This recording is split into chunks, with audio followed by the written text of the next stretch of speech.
Sinhagad institute पुण्यातील नामवंत institute पैकी एक असणारी सिंहगड इन्स्टिट्यूट का झाली आहे सिंहगड डेंटल कॉलेजची मान्यता रद्द? विद्यार्थ्यांचं काय होणार? शिक्षक आणि कर्मचारी का बसलेत आंदोलनाला? काय आहेत त्यांच्या मागण्या? नमस्कार, मी आदित्य आपल्या युट्यूब चॅनलवर तुमचं सगळ्यांचं स्वागत करतो. आपण सिंहगड इन्स्टिट्यूट बद्दल आज बोलणार आहोत. त्याबद्दल आपण त्या ठिकाणी जे काही गोष्टी घडतायत त्याबद्दल आपण माहिती जाणून घेणार आहोत. तर व्हिडिओ शेवटपर्यंत बघा जेणेकरून तुम्हाला या सगळ्या गोष्टींचा आढावा मिळेल. आज पुण्यातील सिंहगड इन्स्टिट्यूटमध्ये जे काही घडत आहे ते केवळ एका कॉलेजचा किंवा एका संस्थेचा प्रश्न नाही.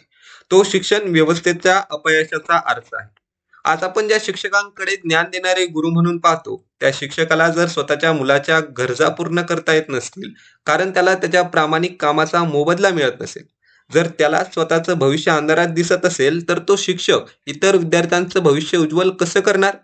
जे हातांनी देशाचं भविष्य घडवलं जातं त्याच हातांना आज आपल्या कष्टाची कमाई मिळवण्यासाठी आंदोलन करावं लागत असेल, याहून मोठी शोकांतिका दुसरी कोणती असू शकते? आणि हा प्रश्न फक्त शिक्षकांचा नाही, आज सिंहगड इन्स्टिट्यूटमध्ये काम करणाऱ्या नॉन टीचिंग स्टाफचा पगारही रखडलेला आहे. Clerk, lab assistant, office staff, स्वच्छता कर्मचारी हे सगळे त्या शिक्षण व्यवस्थेचा आधारस्तंभ आहेत.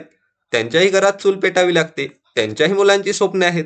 मग या सगळ्यांच्या वेदनांना जबाबदार कोण? या सगळ्याबद्दल जबाबदारी कोणाची? आणि या अन्यायाबद्दल जर विचारायचा तर विचारायचा कोणाकडे? ही झाली एक बाजू. दुसरी बाजू म्हणजे विद्यार्थ्यांची. आजची तरुण पिढी ज्यांच्याकडे आपण युथ पॉवर म्हणून पाहतो, तीच तरुण पिढी आज आपल्या स्वप्नांसाठी या संस्थांमध्ये प्रवेश घेते. डॉक्टर, इंजिनियर, प्रोफेशनल बनण्याचं स्वप्न घेऊन मुले-मुली सिंहगड सारख्या संस्थांमध्ये येतात.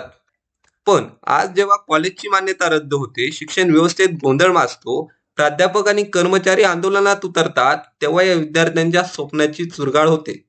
या स्वप्नांची किंमत कोण भरणार? ही नुकसान भरपाई कोण करणार?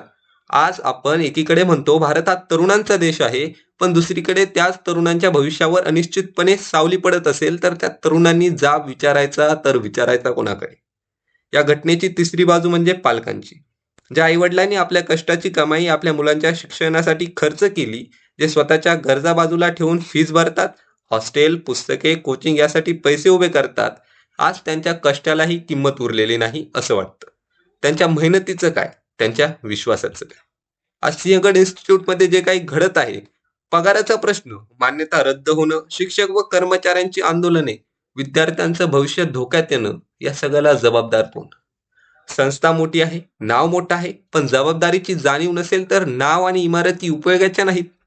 आज इथून एकच मागणी आहे, फक्त आंदोलनाकडे दुर्लक्ष न करता त्यामागचं दुःख समजून घेतलं पाहिजे. शिक्षकांना आणि नॉन टीचिंग स्टाफला त्यांचा हक्काचा पगार वेळेवर मिळाला पाहिजे.